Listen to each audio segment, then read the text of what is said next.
3, 2, 1. Very hard to do in Los Angeles right now as an art maker, as an artist.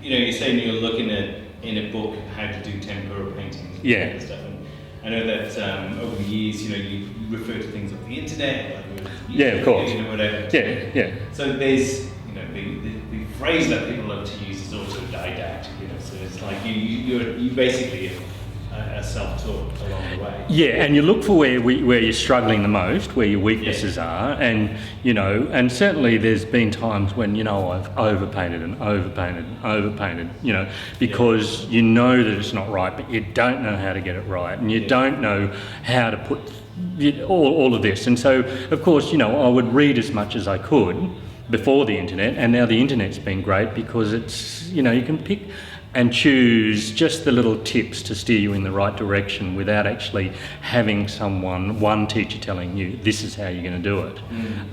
So I have no regrets in the fact that, you know, I didn't have any formal training because I kind of like the journey, the struggle of, you know, trying to make something work, and, you know, and there is that thing that, you know, you don't see it yourself, but people might respond to something that isn't perfect, that has you know, maybe it hasn't got the right perspective or the exact right colour choices, but maybe it works on its own level. And just instinctively, I kind of knew when something wasn't working. So look, you know, back in the early 90s, I was working a lot doing people's houses and started putting on my own shows at Tap Gallery, I think was my first show.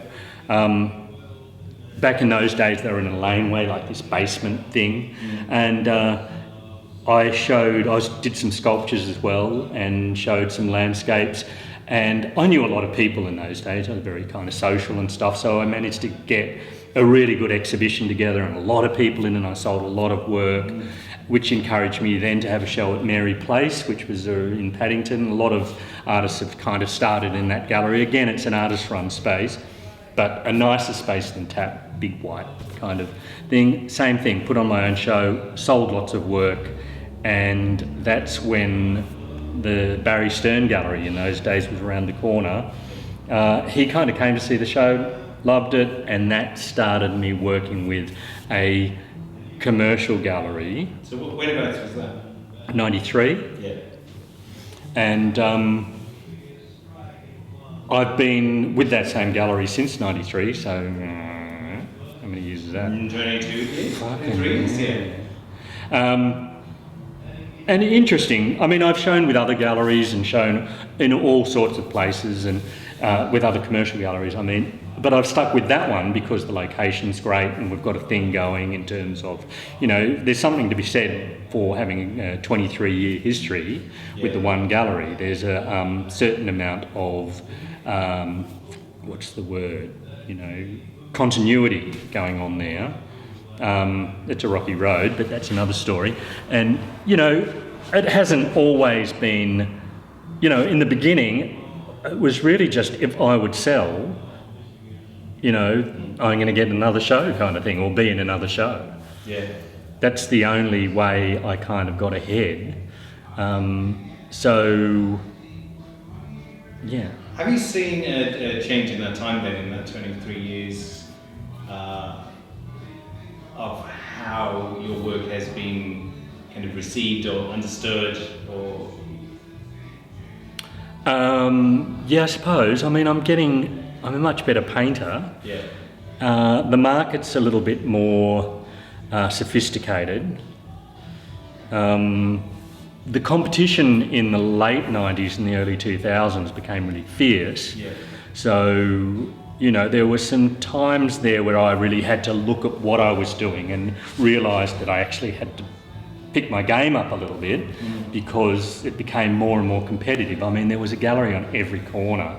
You know, it was boom time and everyone was an artist, and, you know, big money was being thrown around, and a little bit, it is a bit like, well, where are they all now kind of thing. I mean, for my own sake, my prices have always been really moderate, and to me that's really sensible, you know, because I look at what went on 10, 15 years ago, and the stupid amount of money people were paying for awful, bits of wallpaper, and it was a bit like, oh, all right, well, I'm not going to get that sort of money, but I don't believe in it anyway, only to find at this end there's hardly any galleries left in Sydney, and it's like, well, what are those people doing that are sitting with a, $20,000 piece of shit on their walls that that's worth with that. That's worth nothing.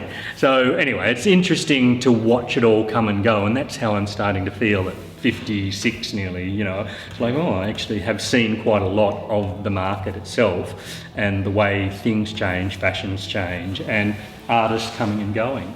So for me, I realised I have to, and just for my own personal sake, was to just be a better painter. That was the only thing that was going to see me through a lifetime career, and that's always been the challenge, is to, that's why I still do it, because I love the challenge of doing a painting.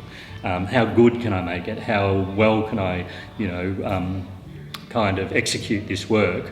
And it kind of pays off, you know what I mean? People see the quality of the work and see the quality of the work improving, and I just keep selling and having success with the shows I'm having. And look, I don't know how all this sounds, but to go and do a show, and for me, I need the money. That's what pays the bills. It's just as practical as that, you know what I mean?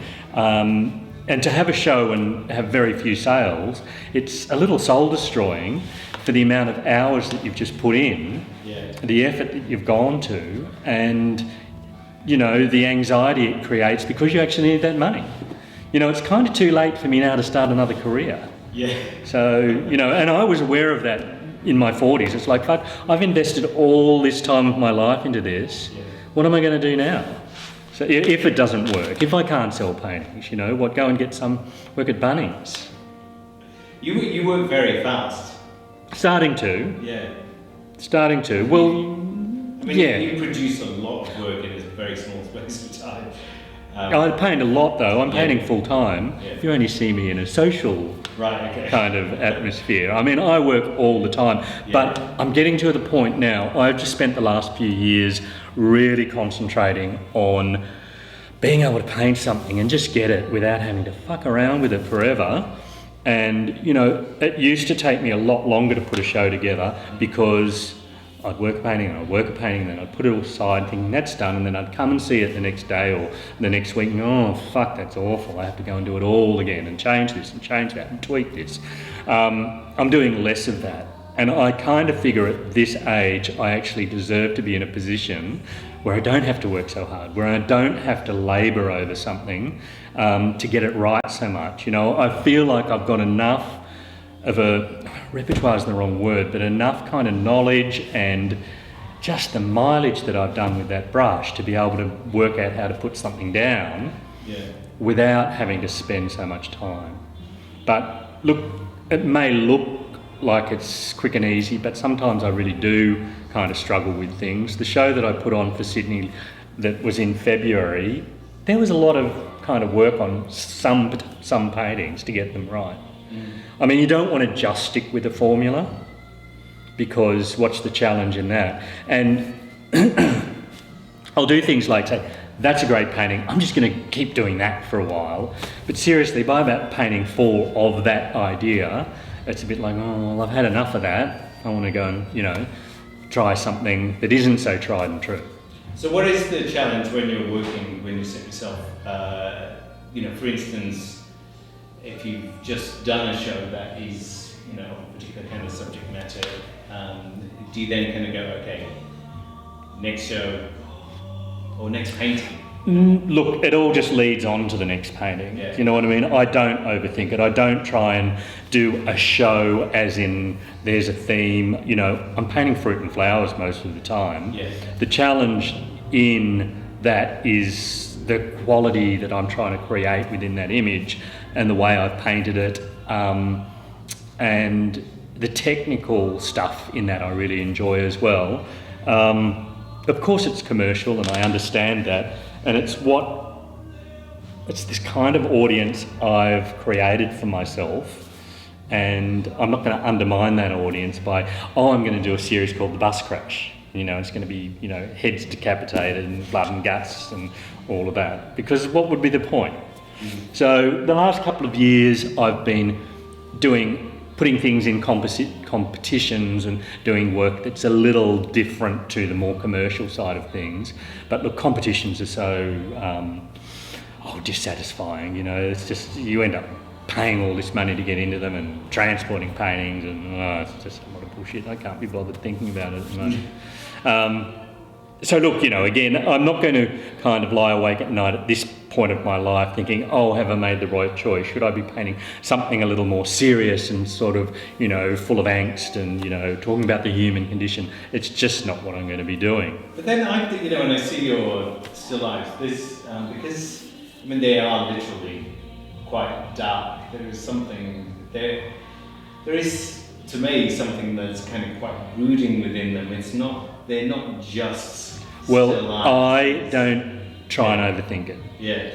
I mean, it was interesting doing that, the thing at the regional gallery here, because people were giving me their opinions on how they saw the work. Yeah. And, you know, oh, really? in that, oh, well, I hadn't thought of that. Again, I don't overthink it. I think it's just, you try to kind of just do what you do. I'm not trying to paint like anyone else, I suppose. I'm trying to paint how I paint. And that's all I'm trying to do, I suppose. And whatever people, however they perceive it, they perceive it.